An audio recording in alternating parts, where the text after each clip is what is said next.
Hi class, Mrs. Williams. We made it through the first week. I want to talk to you about your first speech, the informative speech, and it's 4 to 6 minutes, and the directions are in Moodle with all the requirements as well as sample student speeches.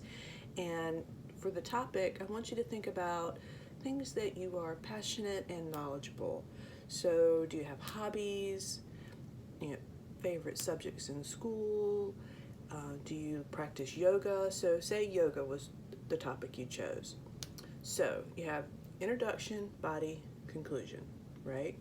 So for your introduction, there are 4 things you want to accomplish for every speech. And the first thing is you want to grab the audience's attention. And to do that, you can, just like as if you were writing a paper, you can start with a question, a quote, a statistic, a fact.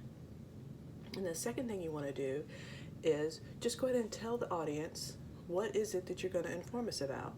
Today, I'm going to inform you about yoga.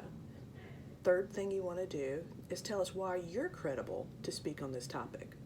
Did you practice yoga for 3 years? Are you working on your certification to be a yoga instructor? And then the last thing, the fourth thing you do for your introduction is you want to preview the main points of the body. So today I'm going to talk to you about yoga breathing and yoga poses. So that would lead you into the body, and the body would be about yoga breathing and yoga poses. And the body's the easy part, right? Those examples and details of the speech. And then the last part of your speech would be the conclusion. And the easiest way to conclude a speech is just to tell us again, summarize the main points. So to conclude, today I have talked to you about yoga breathing and yoga poses. And then if you did start with a question or a quote, you can remind the audience of that question or quote, and that brings your speech to a nice psychological close. And don't fizzle out on the conclusion. Don't end with, that's all I have to say, or, well, that's it, guys, right? That's not how to conclude a speech. So there is an outline, and the whole format is done for you. The outline, the template is fillable, but the first assignment before that is going to be a worksheet. The worksheet is not fillable, so you'll have to answer these questions just in a word or just however to submit the answers to me in Moodle. You do not need a partner to complete the worksheet. And these answers will then be able to use in your outline. This is due September 6th, so all I really need you to do right now is think about your topic. What are you passionate? What are you knowledgeable? You will need a visual aid for this speech. So for yoga, you could be your own visual aid, and you could use a PowerPoint if you wanted to.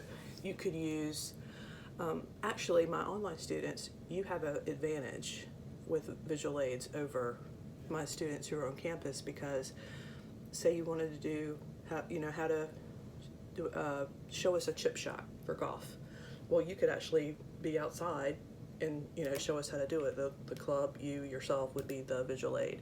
If you wanted archery, right, you could have the bow and arrow. Whereas my students on campus, you can't bring a bow and arrow on campus. So you really, you have a lot of flexibility and creativity that you could use with your visual aid for this speech. And again, it's 4 to 6 minutes. So the video, you'll just video it, just have a conversation. Please don't read.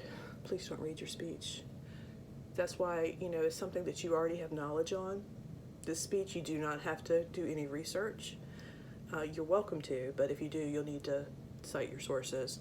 But this can be completely something you're interested in. Do you love the beaches of North Carolina? You can inform us about that.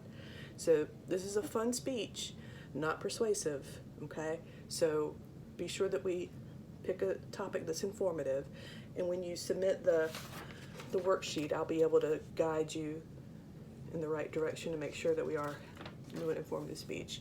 As always, please email me if you have any questions. Thanks, guys.